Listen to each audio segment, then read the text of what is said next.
जय श्री हरि। आशा करता हूँ कि आप सब अच्छे होंगे और साधना के पथ पर पूरी तन्मयता से अग्रसर होंगे। दोस्तों, जब भी साधना की बात की जाए तो सिद्धि का जिक्र अक्सर चल पड़ता है। नमस्कार प्रिय दर्शकों, आप सभी का एक बार फिर से स्वागत है हमारे YouTube चैनल सनातन वेव्स टीवी में एक और नई प्रस्तुति के साथ। दोस्तों, सिद्धि का शाब्दिक अर्थ है पूर्णता, प्राप्ति या सफलता। अक्सर जिस कार्य के लिए जब साधना की जाए और उस कार्य का उद्देश्य जब प्राप्त हो जाए तब उसे सिद्धि की संज्ञा दी जाती है। सांख्यकारिका तथा तत्व समास में इसका विशिष्ट अर्थ है चमत्कारिक साधनों द्वारा अलौकिक शक्तियों का अर्जन। यहाँ सिद्धियों की जानकारी केवल सामान्य ज्ञान के उद्देश्य से दी जा रही है। योग में सिद्धि अलौकिक शक्ति है जो अभ्यास को गहरा करने से विकसित होती है। 64 छोटी सिद्धियां हैं और 8 विशेष सिद्धियां हैं। इन्हें अष्ट सिद्धि कहते हैं।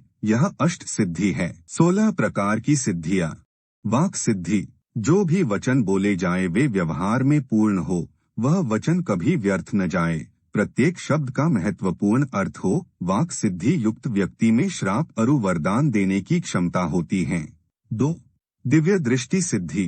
दिव्य दृष्टि का तात्पर्य है कि जिस व्यक्ति के संबंध में भी चिंतन किया जाए उसका भूत, भविष्य और वर्तमान एकदम सामने आ जाए। आगे क्या कार्य करना है, कौन सी घटनाएं घटित होने वाली हैं, इसका ज्ञान होने पर व्यक्ति दिव्य दृष्टियुक्त महापुरुष बन जाता है। 3. प्रज्ञा सिद्धि। प्रज्ञा का तात्पर्य यह है कि मेधा अर्थात स्मरण शक्ति, बुद्धि, ज्ञान इत्यादि ज्ञान के संबंधित सारे विषयों को जो अपनी बुद्धि में समेट लेता है वह प्रज्ञावान कहलाता है। 4. दूरश्रवण सिद्धि। इसका तात्पर्य यह है कि भूतकाल में घटित कोई भी घटना, वार्तालाप को पुनः सुनने की क्षमता। 5. जलगमन सिद्धि। यह सिद्धि निश्चय ही महत्वपूर्ण है। इस सिद्धि को प्राप्त योगी जल, नदी, समुद्र पर इस तरह विचरण करता है मानो धरती पर चल रहा हो। 6. वायुगमन सिद्धि।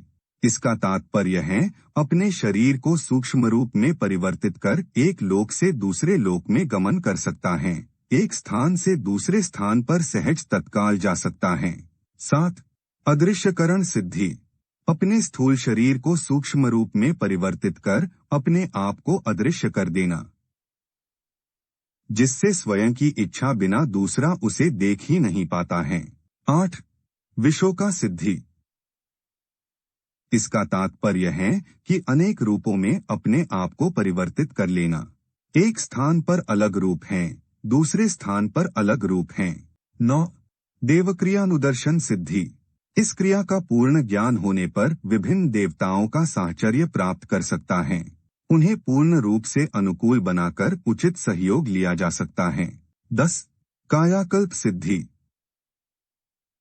कायाकल्प का तात्पर्य है शरीर परिवर्तन। समय के प्रभाव से देह जर्जर हो जाती है, लेकिन कायाकल्प कला से युक्त व्यक्ति सदैव तोगमुक्त और यौवनवान ही बना रहता है। 11. सम्मोहन सिद्धि। सम्मोहन का तात्पर्य है कि सभी को अपने अनुकूल बनाने की क्रिया। इस कला को पूर्ण व्यक्ति मनुष्य तो क्या, पशु पक्षी, प्रकृति को भी अपने अनुकूल बना लेता है। 12. गुरुत्व सिद्धि। गुरुत्व का तात्पर्य है गरिमावान। जिस व्यक्ति में गरिमा होती है, ज्ञान का भंडार होता है और देने की क्षमता होती है, उसे गुरु कहा जाता है और भगवान श्री हरि जगत गुरु हैं। 13. पूर्ण पुरुषत्व सिद्धि। इसका तात्पर्य है पराक्रमी और निडर एवं बलवान होना।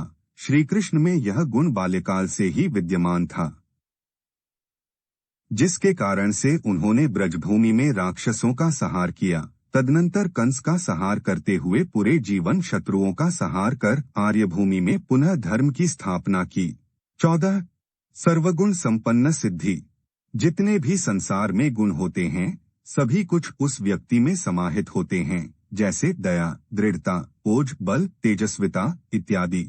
इन्हीं गुणों के कारण वह सारे विश्व में श्रेष्ठतम बन जाता है और इसी प्रकार यह विशिष्ट कार्य करके संसार में लोकहित एवं जन कल्याण करता है।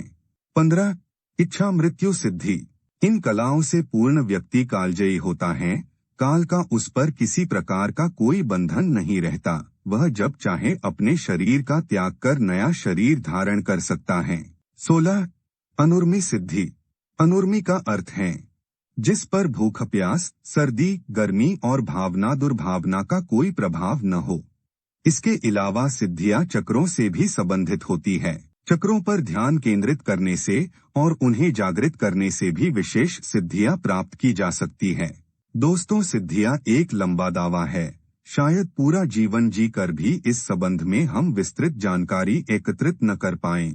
मेरी आप सबसे करबद्ध प्रार्थना है कि बिना किसी सिद्धि की अभिलाषा के केवल साधना पर ही केंद्रित रहिए और अपनी साधना को पूरी निष्ठा से करते रहिए। भगवान श्री हरि सदैव आपका कल्याण करेंगे। जय श्री हरि।